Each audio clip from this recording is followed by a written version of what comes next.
ఎలా ఉందండి బ్లౌజు?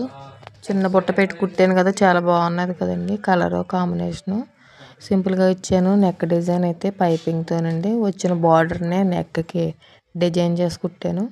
బాగుందండి. గోల్డ్ జిగేల్ జిగేల్మంటూ ఉందండి బ్లౌజ్ అయితేని.